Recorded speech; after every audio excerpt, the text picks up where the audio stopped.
Hey guys, I am your host, Damien Stevens. On this episode of MSP Mindset, it is my distinct pleasure to welcome Pamela Miranda, and she is the CEO and President of Triella, based in Toronto, Canada. I'm coming to you live from Greenville, South Carolina. A little bit about Pamela before we welcome her. She is her MSP, Triella, is a MSP 501 winner, a top 100 global MSP, and ranked or one of the top IT managed services firms in all of Canada. She brings over 18 years professional experience from investing in banking and CPA and all kinds of other stuff that you're not used to hearing from an MSP, and was the honoree of the 2022 Channel Futures Diversity, Equity, and Inclusion, and spends time with her free time with practicing her negotiating skills as a wife and mother of two. So without further ado, let me welcome you. Thanks for joining, Pamela. Thanks for having me, Damien. Absolutely. So I want to get right into it. There's so much I find interesting about your background and your story. So how the heck did you get even to the first to Triella? How did you get here? Yeah, it's a crazy story. So I'm your anomaly. So did my CPA. So technically I'm an accountant, but I'm a reformed accountant, as I tell a lot of people. So I know enough, financial statements. I love that. I live that. I'm a numbers person. So it's very good when you have a business because I get to ask the tough questions. But my background is I did my business degree, did my CPA at a boutique accounting firm. And then from there, did some fund administration worked with hedge funds, private equity funds, doing a lot of the investor relations wires, like front office, like kind of boring stuff, the accounting controller role kind of thing. And then from there, I went into banking, and I had a little bit of an idea of what banking was like because my dad was a banker, but not really. You don't really know until you actually go in there and do the role and roll up your sleeves, right? So I was at one of the larger institutions in Canada, a global bank, had various roles there. And I was there for almost 9 years. And the latter part of my role within the bank was doing M&A transactions and leveraged buyouts and helping entrepreneurs and private equity firms buy companies. And I really love that. That's something I really fell in love with. And next thing you know, COVID hit. Nobody knew what was going on. Had a kind of a midlife crisis, as I tell my kids. And I decided, I was home. I had 2 kids doing school virtually. So, I'm not like the stay-at-home mom type. So I tried not to go insane during that period. But I needed something that was flexible, that can use my passion of investing, entrepreneurship, and something that, would stay around, that was worth investing in. So I came across the IT MSP world, did some research, and with partners, we decided to get into the space. We came across Triella through a sell-side advisor, and we bid for the company. And I'm very blessed and grateful for Charles Bennett, who founded Triella, to put his trust in me to take over the business that he worked very hard to build and grow, and to take it to the next phase. So here we are. So I did that. So we closed in December 2021. It was during the pandemic. So it's a little different. Like we were under lockdown.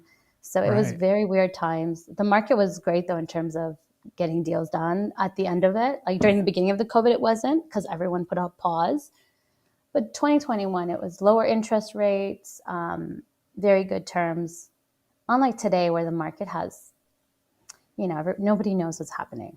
Right. We're still waiting for the recession, right? I'm not sure anybody knew what was happening at that time either, just in a different way. Exactly, yeah. So you came into running an MSP all of a sudden during lockdown. That must have presented a few challenges. I want to get to that. Oh, before I do, a quick thank you guys for all that are listening. We've got Jason Skates that says good afternoon to you. So thanks for being live with us. And I wanted you to ask you, Pamela, to go back about your interesting story about, I think you had an entrepreneurial mother, how you ended up in Canada. Like we're getting into the how you got an MSP, and I don't want to miss the nuance there, but there's something interesting there, I think. Yeah, so I'm like a typical, I'd say, immigrant child. I was born in Santiago, Chile. So during a time where we had Pinochet was a dictator. So I do remember hearing bullet guns and having curfew. I was about 6, and I do remember my parent, like them, I don't know, my family, we were together at our house. I don't know, lots of people in the home and saying, get under the window. And I'm like, why are we getting under the window? And next thing you know, it's like you kind of hear bullets. But as a 6-year-old, you don't fully process that. So yeah, we had a dictatorship. And it was one of those things that my dad was a banker. He lost his job. He had me.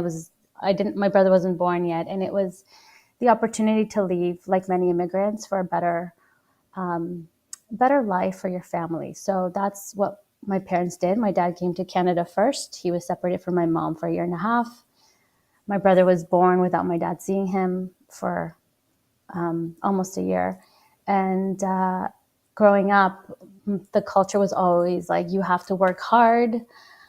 We started from scratch. My parents didn't really speak English, so they had to learn the language. He had 3 jobs, got into accounting. Again, my dad's an accountant, which is ironic because I told him I wasn't going to do that. And of course, I ended up, following under his steps, kind of. So he got his like degree or redid his designation or some kind of college degree because they didn't recognize his studies back home. And then now he's a control of a company, which is good. But, initially it was really hard as a family growing up. We just didn't have the resources.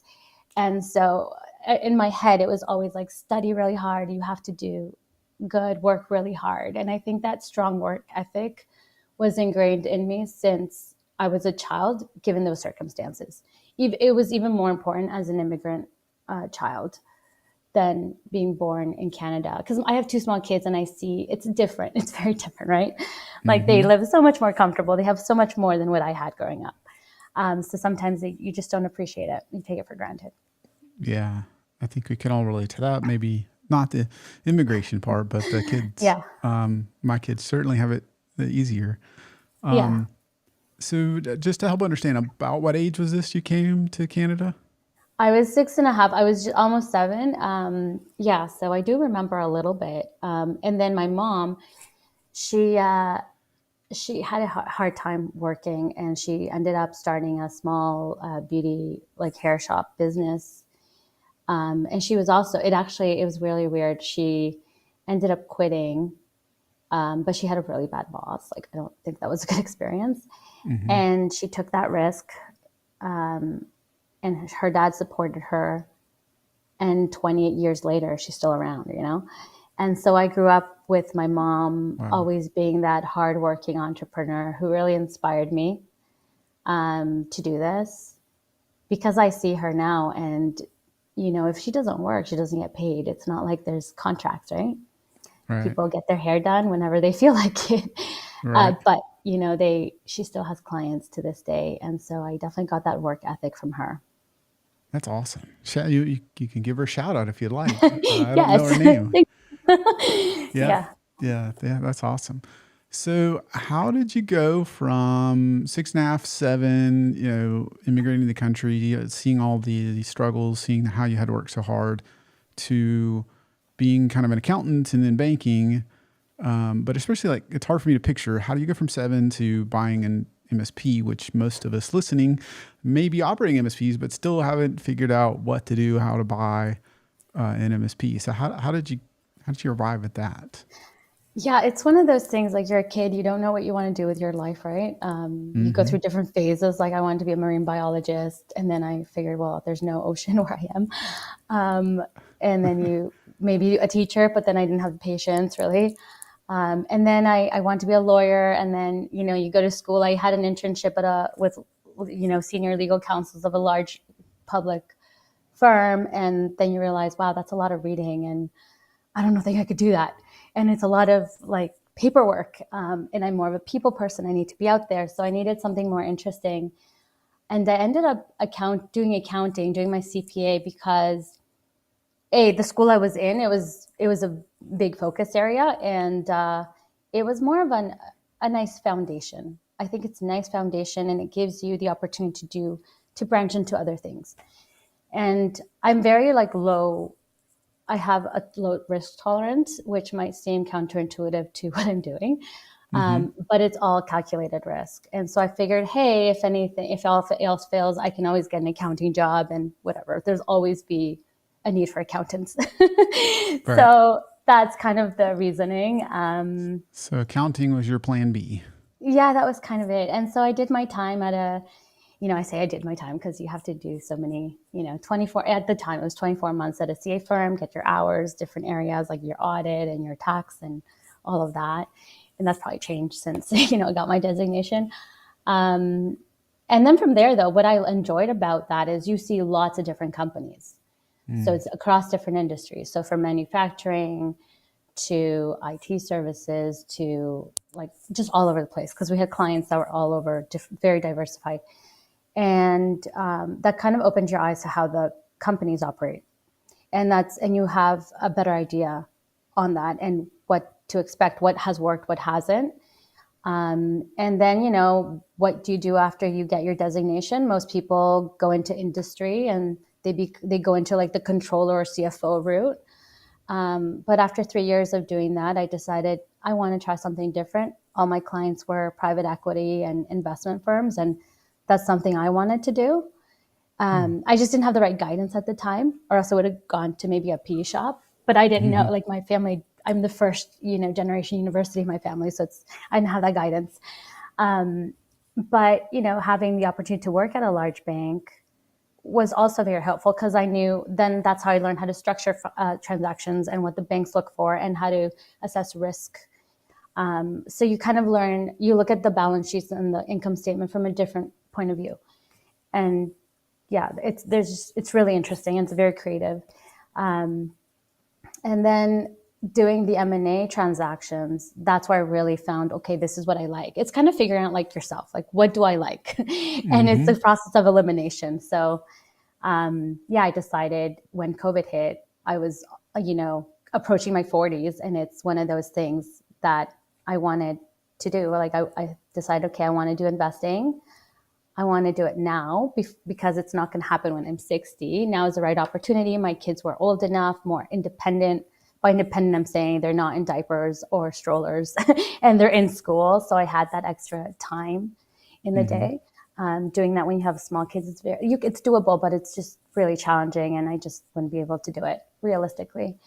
Sure. And then having those skills that I learned in banking and in my other roles really helped me in buying this business. Nice.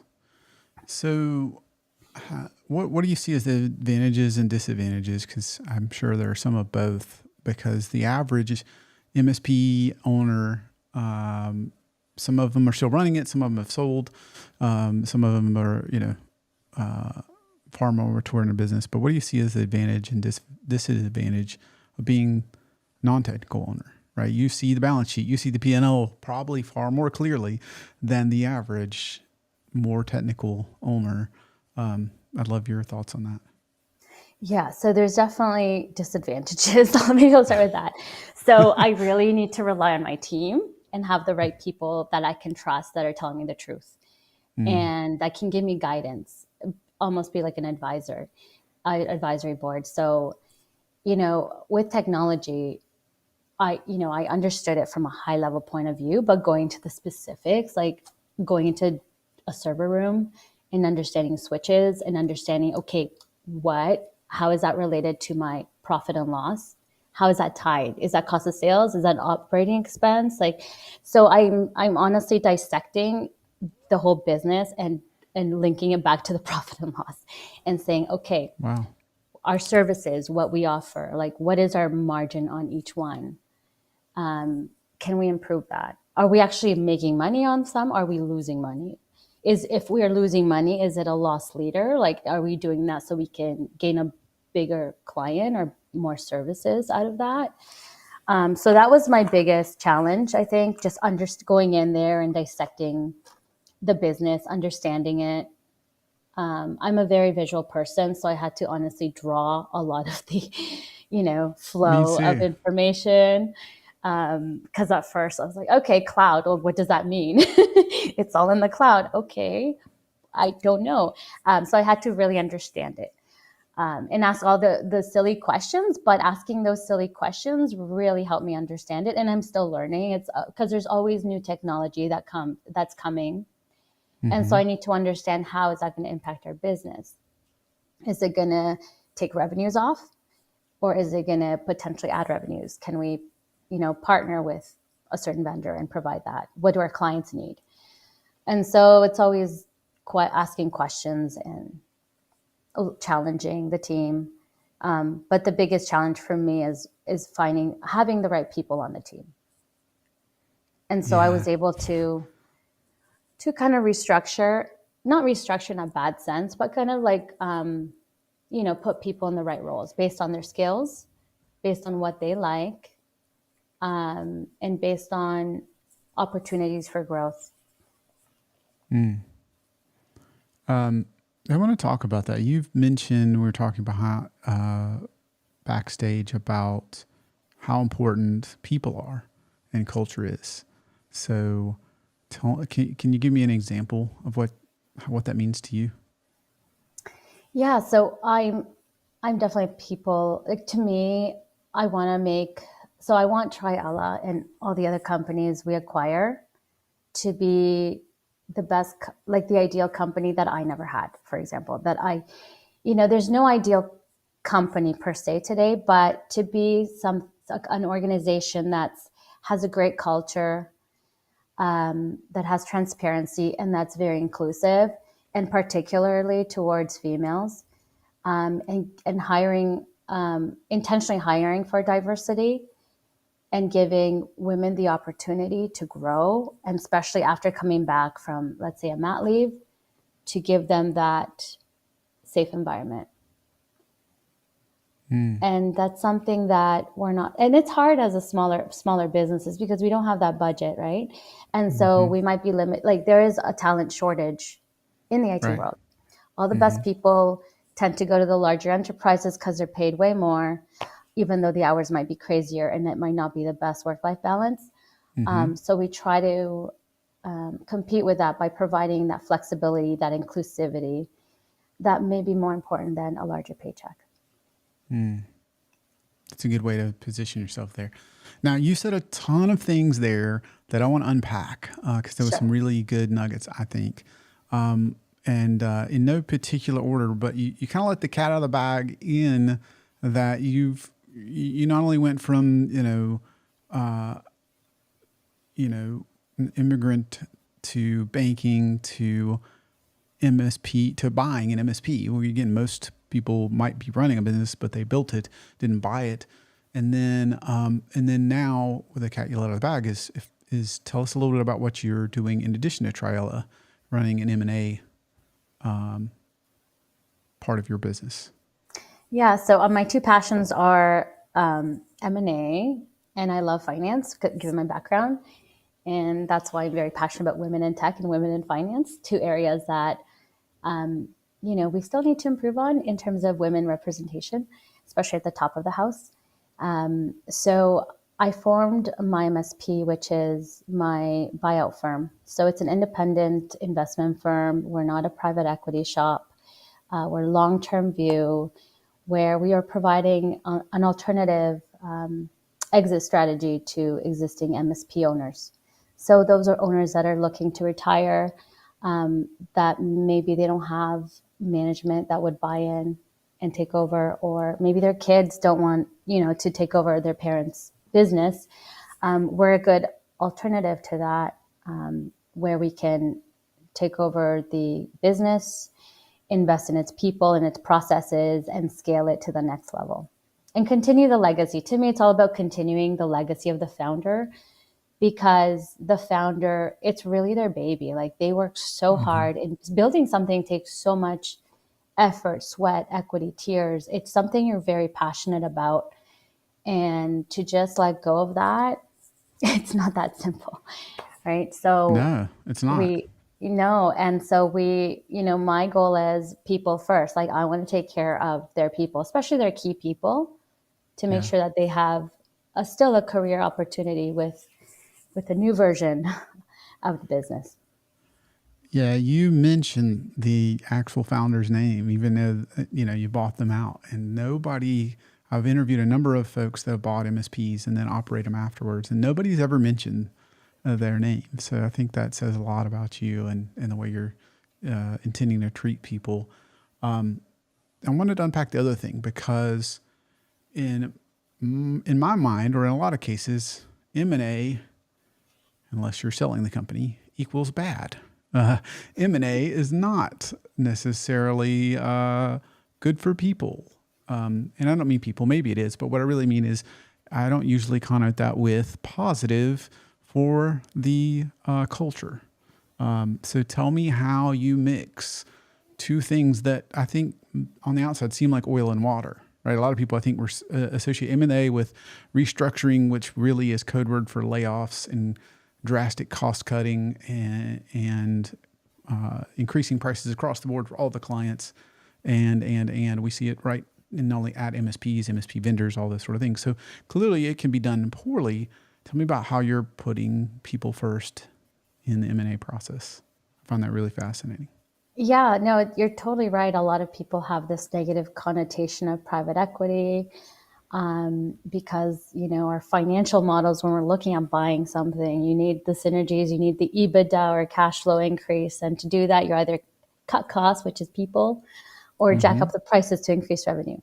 But it's not that simple in reality. And that's not necessarily how I want to operate because the key to all service businesses, especially in the IT space, is the people, especially the good people. So, you just Yes, cannot treat them that's like a it. That's commodity. it. Like it's just wrong. So that's why I try to live by integrity and try to have that empathy for people and create that culture. And that's something I tell potential buyers, but sometimes they don't believe it because of the bad reputation. And that's also one of the reasons why I decided not to form a private equity shop, because you have more pressure to raise capital from lots of different investors.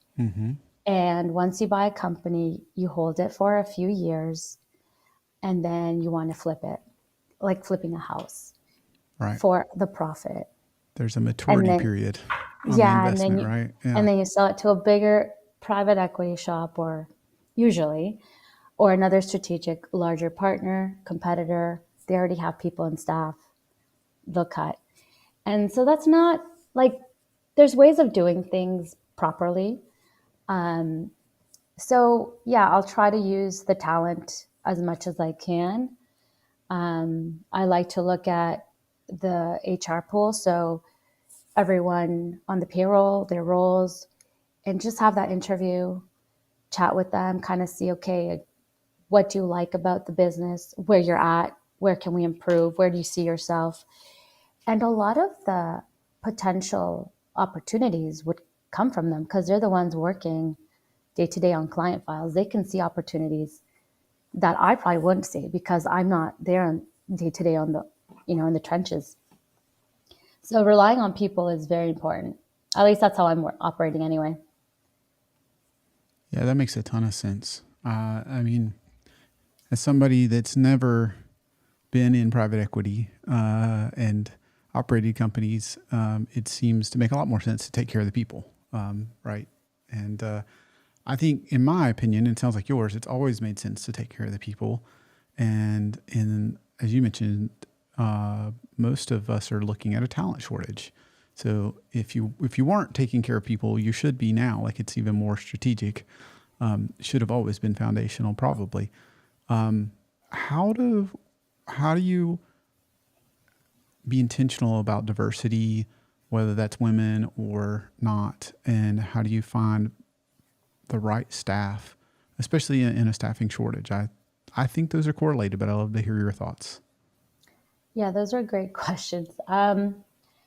So how to be in, I find like the diversity dialogue, I'm so tired of hearing about it, because I just want to see it in action. Not just have a Yeah. label, oh, we're diverse and we hire for females, but then I don't see any females or diverse people at the CEO level or executive level.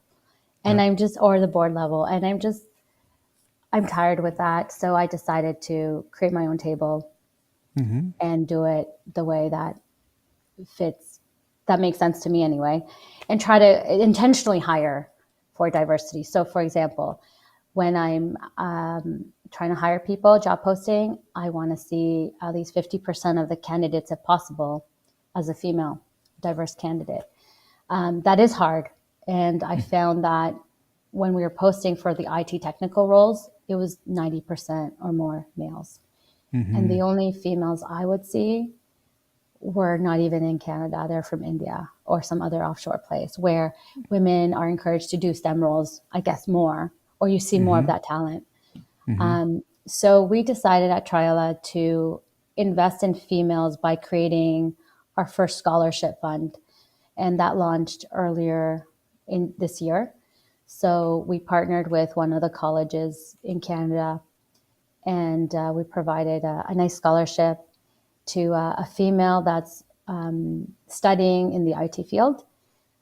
And we're happy to continue that going forward. And as we grow, we'll expand to other post-secondary institutions as well. So that's one way. Another way, again, co-op. We also had our first co-op program Mm-hmm. where intentionally I wanted to hire a diverse candidate, ideally a female. Obviously, grades have to be good, and they have to have an interest. But I just want them to see an environment where you have a female at the top of the house. I think representation matters a lot, and that's why I think being the CEO of Triella, while it is, there is imposter syndrome. There's always like, am I good enough? Should I just hire someone? Which, and eventually I do want to hire someone else to Wait, take you over have that this. too? It's not just me. You have that too? Yeah, it's definitely real, and you just have to talk yourself out of it. All right. And I think, yeah, just seeing representation at the top makes such a difference. Mm. And being able to promote from within and having more females in those technical roles Uh-huh. is important. Yeah. So that's what I'm trying to do with Triala. Same with the partners, the vendors, the lawyers we use. I try to make sure we give opportunities to a more diverse base. That's awesome. That is awesome. The scholarship that you're making possible. And I also wanted to highlight the comment from Jordan. We need more female representation in tech. So, and Yes, the I agree. claps emoji. There you go. I don't want to get off of this. I found this really interesting. And you mentioned the reality we find ourselves in when we go post a job opening. You don't get even half.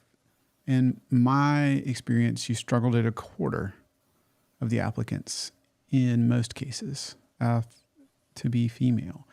So I guess my question is a broader one. Like, what do we do as an industry?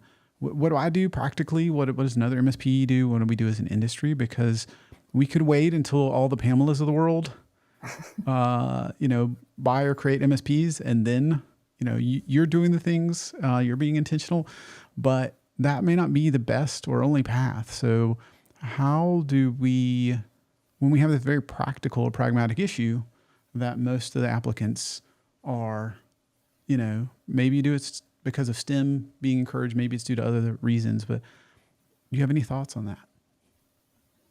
I think, well, it starts with the environment and having, going from the bro culture, like frat house culture, to a culture that's less intimidating for females to stay, not just come in, but also stay. And especially stay after you have kids, or not have that, you know, I know with a lot of females, at least my experience personally, because it's the same issue in finance. You'll hire females, but once they have children, it's very hard for them to stay on, and it's not because they don't want to, or because they're very passionate about working and proving themselves. But I find it's just we're not giving the opportunities, or we're passed on by opportunities. We're passed on promotions.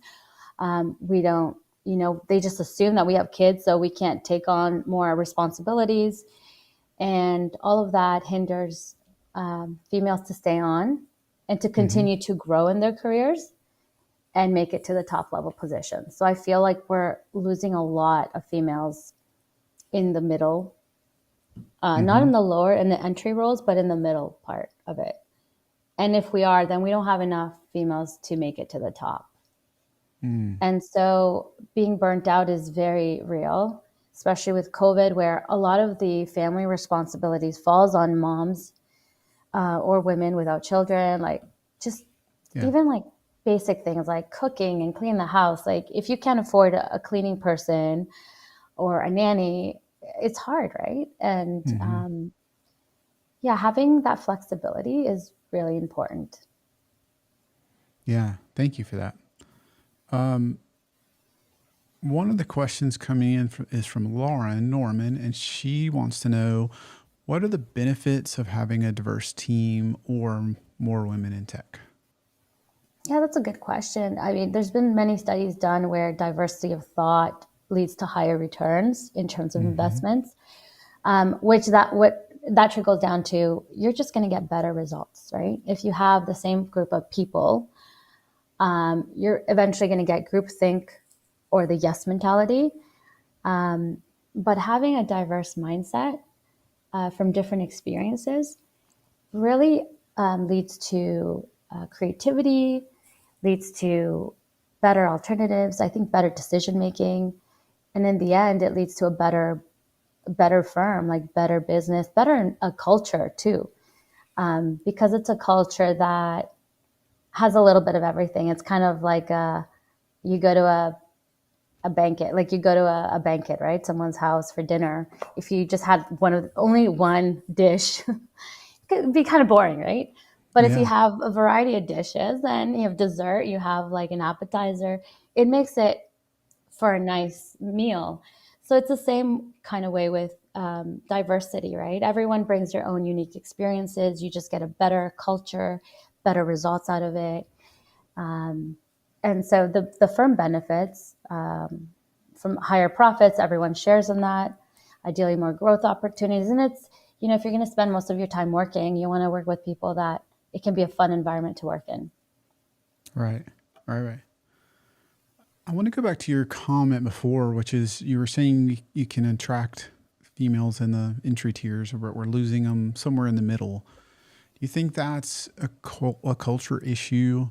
And I'm wondering if you think specifically it's like there's certain cultures that are known for not just drive and ambition, but just sacrifice everything, no matter how many hours, no matter what's going on. Do you think it's a case of those sorts of cultures tend to be all or nothing, and you can't work 100 hours or 80 hours when you have children, for example, or you choose not to is probably a better way to say that, or do you think it's something else?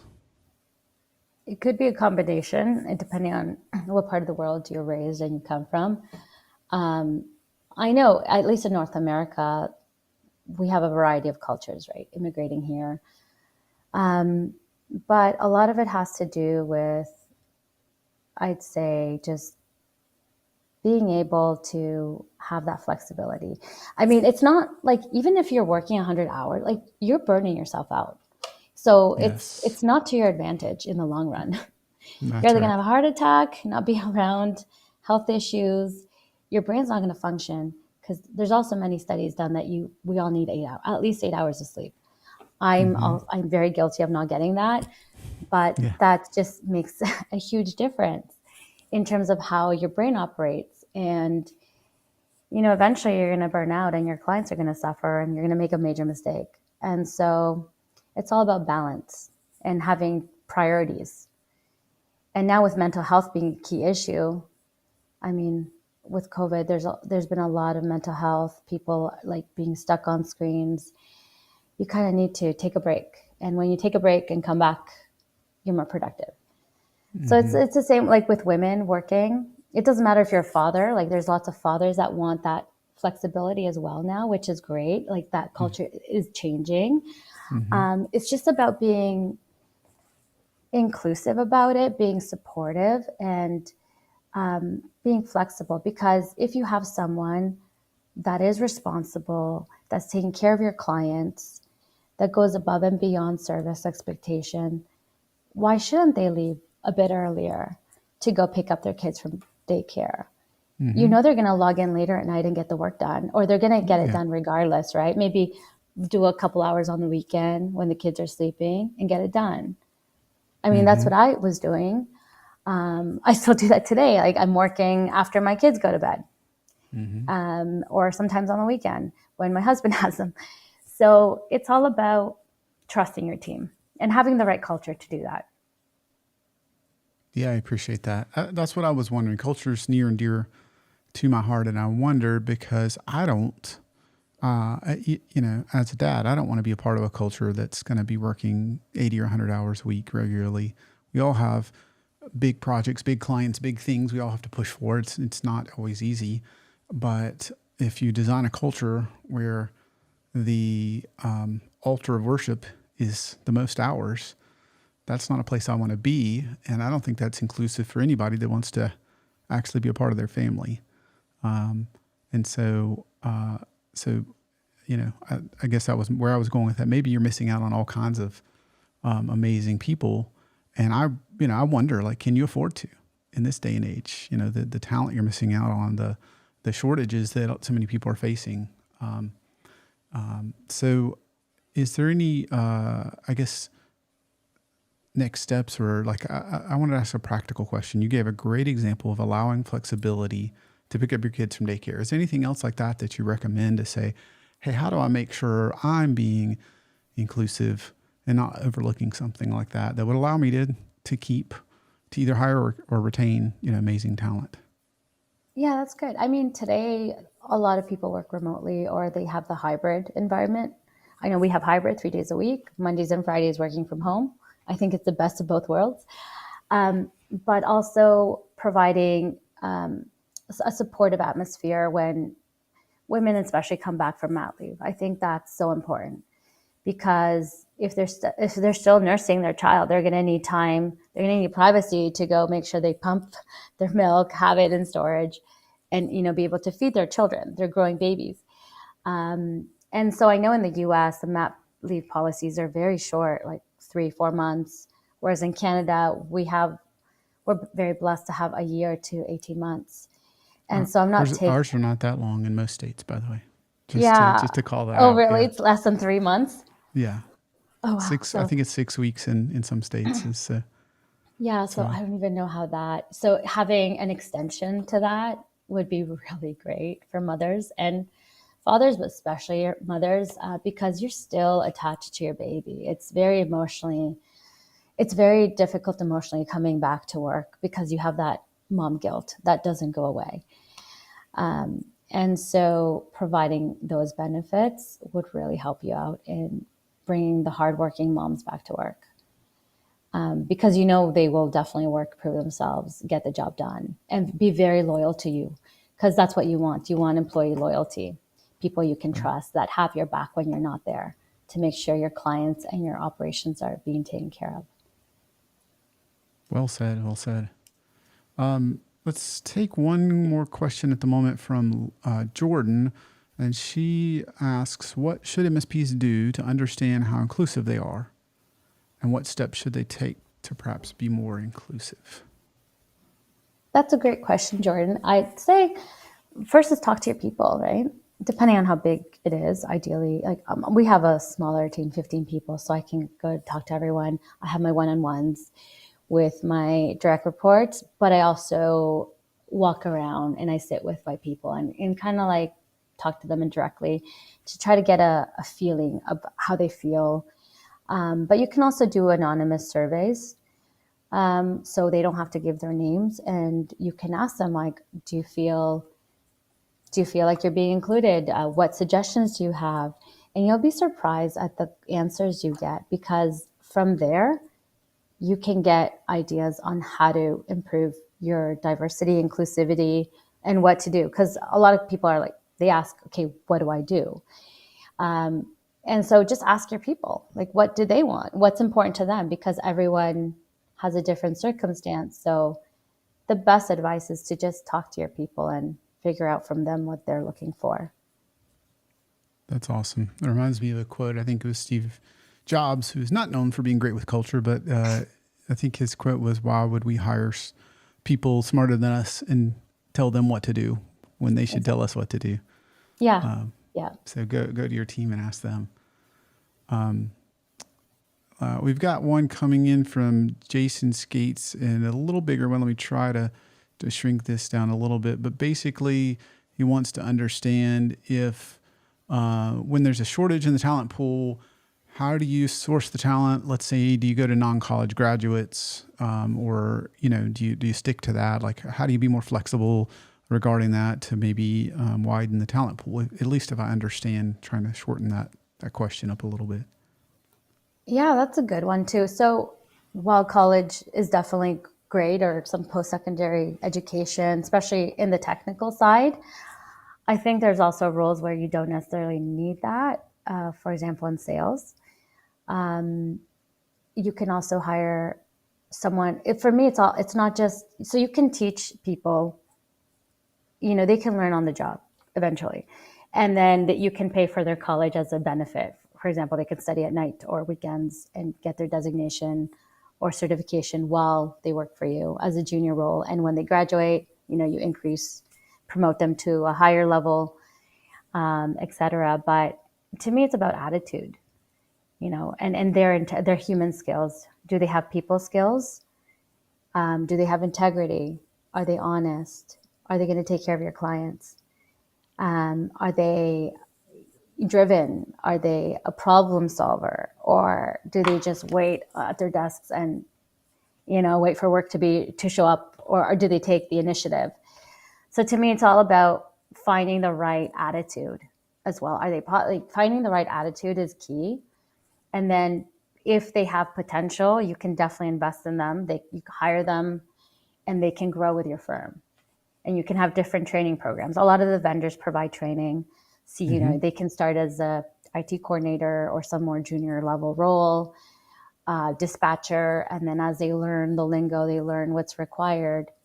They can also do their certification down the road. Okay. Got it. Well, speaking of IT talent, I wanted just to switch gears for a moment and just mention that this is brought to you by Servosity. With Servosity Safe, you can outsource the babysitting of backups as an MSP or IT provider to Servosity. And what I always tell people is there's two things that we do differently at Servosity. One is we manage the backups for you. So if you're facing a talent or skills shortage, then this is a great way to free your team up. If you ask them, they probably don't want to manage backups. It's not the thing. They raise their hand and say, please, can I have more? They want to help the clients in ways that differentiate you and your business more. And secondly, we test your backups daily, weekly, monthly, and quarterly, and all done for you. The reason is we want you to deliver peace of mind, critical business outcomes, and be able to rely on backups that have actually been tested, not just hoped for, and allow you guys to focus on the things that actually differentiate you. So if you're interested, visit servosity.com/call. Be happy to have a call with you, myself, see if it makes sense for us to help you, or you can take the process, speaking of process and people, that I've built over the last 18 years and apply it to your MSP using any tooling you'd like. So with that, let me switch back over. Pamela, thank you. I wanted to kind of switch gears for a moment. We have more questions coming in, but I wanted to switch gears. Tell me about why or how did you, I know you have a banking background, but what's your vision for buyouts and MSP? You have Triella where you have your own MSP, and then you have your buyout firm. And it seemed interesting to me. that you didn't choose private equity, which kind of has a certain maybe shelf life of deals. And so what's your vision for that, and why is that important to you? Yes. So my vision is to really be a family office private investor and be and and build a nice portfolio of businesses that they are either a platform investment. By saying that is, for example, Triella is my platform investment in the professional services and clients. I could buy another IT MSP that's focused on healthcare primarily, and then another one focused on a maybe different avenue.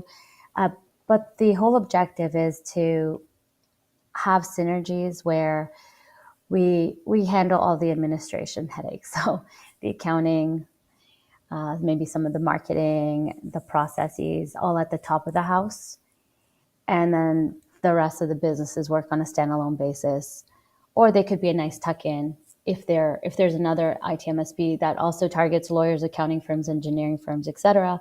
They could roll under Triella, and then we can, have those people work under the Triella brand, have a slow transition, take care of those clients, etc. But I think in the long term, my vision is really to just be a good alternative and to continue the legacy of the founders and take care of the good people they have and their clients. That last part is not the part you normally hear. If you guys are listening, that is crazy in a good way, I think. And is so I understand the concept of a family office versus private equity. Maybe not everybody listening does. Could you unpack that decision or why that perhaps correlates? Yeah, so a family office or private investor is usually there's one or two shareholders or a small group of shareholders that tends to be the family or the investment firm, and then you make all the decisions. So I don't have to report to other entities per se, and I'm not pushed to sell a company for quick profits. Whereas in private equity, there's many different types of private equities, and some are great. I'm not bashing private equity at all. I do. There's some great people there and some great firms as well. For example, some invest in sustainability and great different platforms. Usually the objective of a private equity is it's a partnership structure. You have outside investors. It could be institutional, so it could be other banks, insurance companies, endowment funds, like just large people with lots of money. They invest in the business and then they want a return or dividend, right? They want their money back. And they invest in a fund that has a shelf life of 5 to 7 years, let's say. Mm-hmm. And then after those 5 or 7 years, that money is going to be returned to them. And so to return that money, you have to either sell your portfolio or get more financing or something to pay them back. So usually they sell a couple businesses. They sell it for much more than what they bought it for. And that profit goes to the original investors and also the fund itself. So the fund, the partners of that private equity shop. So private equity has a shelf life of often 5 to 7 years. So when they're buying you, they might be in the midst of that. And that's why there's a timeline. And perhaps that's why some of the decisions are made that seem short-sighted. How does that contrast with a family office? I know you mentioned those are wealthy individuals, so you have less of that. But what does that mean? That means you get to hold this indefinitely. Tell me what that means. Yeah, that means I don't have a gun to my head saying I have to sell in 5 to 7 years, right? I Right. have the long-term view in mind. So my decisions are long-term based. So if there is a change in the economic climate like we have today, the decisions I make are long-term. I can afford maybe to not fire people because sales are not great because people have tight budgets. Whereas, if I have a shorter term point of view, I'm preparing my business for selling it. And that means I want to make sure my cash flows and EBITDA are going up and they're nice and smooth. And That's right. so to get that going up, I have to have more revenue and not as much operating expenses. Yeah, and So, yeah. correct me if I'm wrong, but it's not just a quarter's worth. It's often 18 or 24 months that you got to make your EBITDA or other things look really good to be prepared for the right exit. And they know that. So if they're 5 to 7 year time horizon, they know by year 4 or 5, they've got to have EBITDA in a certain place. So if given the current economic environment, if you can't get revenue, then you might cut. And so if you have more leeway, you could keep really good staff. You could know that this is going to be a better longer term investment without that kind of gun to your head to sell. Is that fair? Is that Yeah, reasonable? it is. Yeah. And you're also more open to taking more risks and exploring different avenues of revenue that can be complementary to your business. Because you know that, okay, if it doesn't work out, you can quickly scrap it or work on something else. So the room for innovation is also higher, I'd say, because you can afford that short-term hiccup. But as you said, with any private equity or any shorter term investor, they're looking at historical financials, so at least 3 years. And they're going to look at your EBITDA for the past 3 years and your trailing 12-month EBITDA and then your forecast. And it always looks better when everything is nice and rosy and it has an uphill, like a hockey stick curve. Mm-hmm. Yeah. Yeah. So that you're kind of forced into some of that. You mentioned that it gives you the opportunity to be more innovative. Can you give me an example? What's something you could do or have tried to do? Yeah. So, for example, right now we are offering additional services. Well, I'm exploring different. So with cloud, there's obviously private cloud, which we have, but as new technologies come along, I'm also exploring, okay, like do we, for our client base, which is lower middle market firms, can we have different types of cloud options? Can we maybe have AWS? What types of AWS systems can we provide? When I'm talking to vendors, I'm open to looking at different platforms. So we're definitely looking at Azure. We've implemented Azure. So when we bought Triella, we didn't have that. Now we do. It's not, it doesn't work for each client because it's usually for larger enterprises or larger global clients, but it is an option. And that's maybe something, but I need dedicated resources to do that, right? I need to take one of my engineers and take him from other work to explore this and see, okay, can we make this work? And does it make sense? And maybe that's something that you can't really do if you're just focused on the short term. Yeah, Because I'd because rather that's a have him real do investment. billable. Yeah. I'd rather have him charge billable hours on consulting projects than explore another area that can increase my revenues and be another opportunity of growth. Right.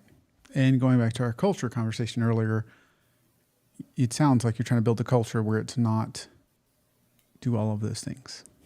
Get 36 to 40 billable hours plus put in 10 or 20 hours of research to get to the new platform, right? Where you burn your team out and have that high turnover. Yeah, exactly. That's awesome. So with culture, with M&A, with diversity, do you have any kind of top takeaways? Like if I'm an MSP and I'm listening, what should I be thinking about either for my business? And let me start with a simpler one. Let me start with a real basic one because I don't want to miss this one. If there's anybody listening that might be a good fit or should reach out to you in one way, like whatever parameters you want to give it. Are you looking for certain revenues, certain EBITDAs, certain headcount? What is something where somebody might want to be listening or understanding if that's where their business is going? Yeah, that's a good question. So I have that on our website, mymsp.com. That's MIIIMSP.com. But in general, it's lower mid-market MSPs, owner operated. So EBITDA of around $1 million. It could be slightly less than that. That's fine. So about $1 million, give or take, of EBITDA or cash flows, up to $5 million in EBITDA. Ideally, they have recurring revenues. So you have contracted clients. You're providing managed services. You could have some, value added reseller services, but the bulk of your revenue should be IT consulting, managed services where you're providing your own value to your clients. And North American based, so Canada, US, with a strong team that's willing to stay. And ideally, you have someone in management that can take over your role as a general manager. Yeah, well said. What if and I know you said a little less than $1 million, so I don't know if a little less is like 950 or 500K, but let's say I'm trending in that direction. I'm building an MSP and I'm trending in that direction. What should I be keeping in mind to position to where you or others are clamoring to acquire my business? So I'd say the first thing is make sure your books are clean. By that, I mean your accounting books, because a lot of owner managers will expense everything, right? They have a big shareholder loan, or they'll pass a lot of expenses that would be taken out. So I'd say clean your books or hire like a bookkeeper or an accounting firm to just make it all clean and easy. It'll make your life easier. Start recording your revenue in a way that segregates your recurring revenue piece from your non-recurring revenue piece. Because we want to see, okay, what is your recurring revenue on a month-to-month basis, and what's the not, and what's the profit on each one. And ideally, you have your revenue broken down by different services, not just lumped in one category. But knowing your revenue services and the profit that you're making in each one would be an ideal situation. It would just make everything so much easier. And I'd say make sure you have your contracts established, or try to renew them, because we like to see contracted revenues. It's just easier to get financing on that. And what else? I think that's the two main items is make sure you have clean books and your contracted revenues are out in good shape and form. Yeah, you got that client from 20 years ago, and there's nothing saying anything Nothing in about it. writing. They're your top client. Yeah, seen too many of those. So that's really good advice. I guess I wanted to go back to the culture and diversity side. Any other last takeaways? If I'm an MSP and I'm listening and I'm going, man, I see the shortage. I want to retain my people. I want to get new people. I want to make sure I'm not, running people off that I should keep, or I want to be able to attract people that I haven't before. Any thoughts or takeaways on that, Pamela? Yeah, I'd say first of all, just try to be intentional about it. So ask to see at least one or two females in your interview process. If you can't find that, maybe you should go to the colleges, because in colleges we are seeing more females enrolled, but they also need that opportunity, those junior roles. So try to hire them for those junior roles, and then have them grow into your firm and promote from within, because seeing that female representation at the top is really important. It just makes a big difference. It gives other females a hope that, yeah, I can actually grow in this place. There is inclusivity. I feel safe. Yeah, that safety is super important, right? Thank you for that. That is a really great nugget. I think I could talk to you forever. I know that you have a busy schedule, so I won't keep you forever. But if folks are interested in getting connected to you to ask about any of the things we talked about today, maybe they have an MSP that maybe you could buy. Maybe they're really interested in what you're doing with culture, diversity, women in tech, women in finance, anything. How do they reach out? What's the best way to get connected to you, Pamela? Yeah, they can reach out to me on LinkedIn. I'm there. Or they can email me at pamela@miimsp.com. My contact details are also on that website. You can also, those are the two key areas. Or Triella's website, but honestly, that's harder to get in touch with me because I have a team that's taking care of everything. But to me directly is through my MSP. Awesome.